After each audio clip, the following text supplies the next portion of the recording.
So it's January, which means Happy New Year, first of all, everyone. And it also means that everyone is coming out with their predictions for 2017. But it's a minefield out there, so I've decided to make it easier for you, and I've come up with my top 5 of the predictions that are out there for 2017, which is what I'm going to go through today. Now, the first thing that I wanted to share with you, which is quite interesting, is what do marketers think they're going to be spending their money on over 2017? So Smart Insights did a global marketing audience survey, and they said to them, if you could put your money into one channel in 2017 for the biggest impact, what would that give you? And what would you put it in? And there's the results. So content marketing and big data. So I expect to see some smiles from Reese and Ro in the crowd. They're going to be the big hitters this year. We've also got marketing automation, mobile, social. But what you can see there, which I think is the most interesting, is there's a real shift towards new marketing channels in there. And some of the older ones, they're becoming much more as just the standardised way that people are kind of working. So it's an interesting thing to start on. But what are the top 5 that I've got for you? So the number 1 is digital transformation. And I think this underpins what's going to happen with most brands this year. So gone are the days when there's just one digital team and they knew about digital and we would work with them as an agency and we'd have a small team that we're working with. Companies are getting wise to the fact that everyone in the industry needs to know about digital and how they can actually use the channel to get the most advantage. So we're going to be starting to work with a lot more people within companies. People are going to start really trying to understand digital, which is going to unlock opportunity for them to be able to kind of start looking at more exciting opportunities. We're going to be able to start unlocking more budgets, and people are going to start getting really excited about new media that's coming through. What does this mean for us in terms of immediately? I think there's going to be a lot of education that happens in 2017. I think that we're going to be working a lot with clients to help train and really inform and educate and inspire the rest of the people in the business outside of the digital team. Number 2, big data. I know that big data has been around for years. I know it's been a buzzword for years, but the key thing here is for everyone. So what happened before is that big data was a techie word, and it was only accessible if you knew what you were doing on the technical side. What's happened now is because there are so many tools on the market and they've become a lot cheaper for companies to use, big data is now accessible for everyone. What does this actually mean in practice? Well, first of all, data visualization. Creativity and content, this is a key theme for 2017. We know that content marketing has gone away from just writing things on the web. We know that we're actually looking for new ways to entice people, and this is going to be quite a key part of that. Just think about how many brands out there have so much information and data now through the big data they've been doing for years, and if they could visualize that and put it into dynamic content online, imagine how many more new customers they're going to be able to entice in. That's going to be a key thing to look out for this year. Web personalisation. So what we've been talking about over the last few years is how to talk to communities. What we're going to move into this year is how to talk to the person. There's enough big data and we can actually manipulate that data to be able to say to someone, I know who you are and I know what you want to buy and I'm going to make that really easy for you. It's not about demographics, it's about actually who is that person within those demographics. And I think it's going to be a key buzzword for this year. And you can see out there, 94% of executives believe delivering personalised content is critical for 2017. Marketing automation.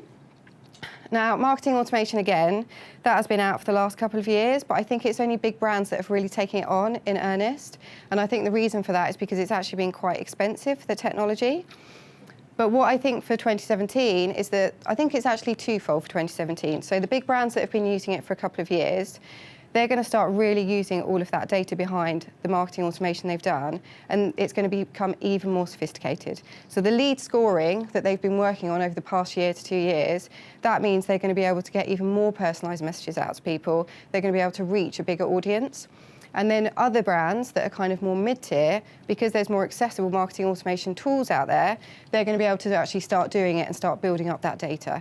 What does that mean for companies? Efficiencies. Because if we can start automating to a certain extent, that means that they can spend their money and time and resources on additional channel activity and not on the usual email campaigns, etc.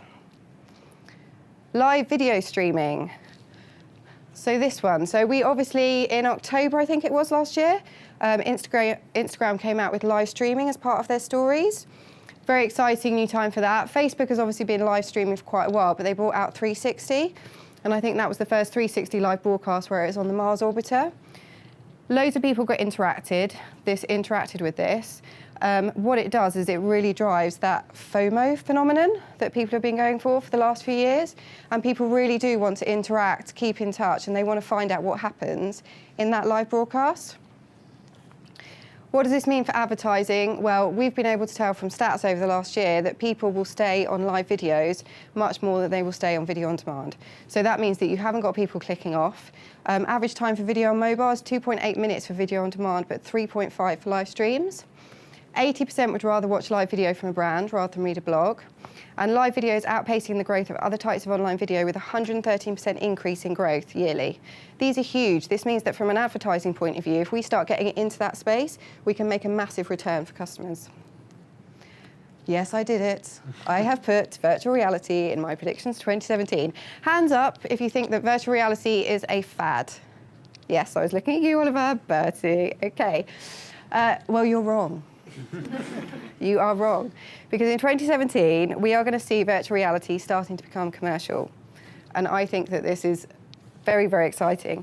So what we've had before is virtual reality has been used in sort of conferences. People have expected it to be a real techie thing. But actually what I think big brands are going to start doing is starting to use virtual reality within stores to start selling products. And the technology is already out there, and brands are really sponsoring this to actually happen in 2017. So what does that mean in practice for us? Well, I know that virtual reality might seem like it's a little bit further than actually our campaigns go, but actually, is it really? I'm actually quite excited about the fact that when I'm working with other agencies, with companies in the future, there could be a virtual reality agency that I'm working with, and I'm starting to think about how our campaigns can work together. How can we drive people to those virtual reality worlds, but also how can we get into those worlds and start advertising within that space? Now, this might seem like a shameless plug just to put my holiday of Belize up onto the thing, but it's not. This is another example that I think is important. So think about virtual reality. So I've got two examples. One is if you're in, for example, John Lewis or House of Fraser and you want to start decorating your home, etc. Imagine if you could just go to the virtual reality part of the store and start thinking, right, how would that actually look in my home, and start purchasing online? And then on the other one, on travel, imagine if you could just go into a travel shop, or you could go to some sort of VR centre. Instead of actually just looking at this online and looking at pictures, you'd be able to actually immerse yourself in the world. Imagine how quickly you would buy that ticket. I would buy it pretty quickly. So just to sum up, what does 2017 mean? Well, I think it's all about connections for this year. So first of all, we've got an unlocking through digital transformation, which means that everyone starts understanding about digital. People really start seeing the opportunities, and there's no blockers in terms of starting to think about channels. We've then got big data, which gives us creativity, it gives us more content.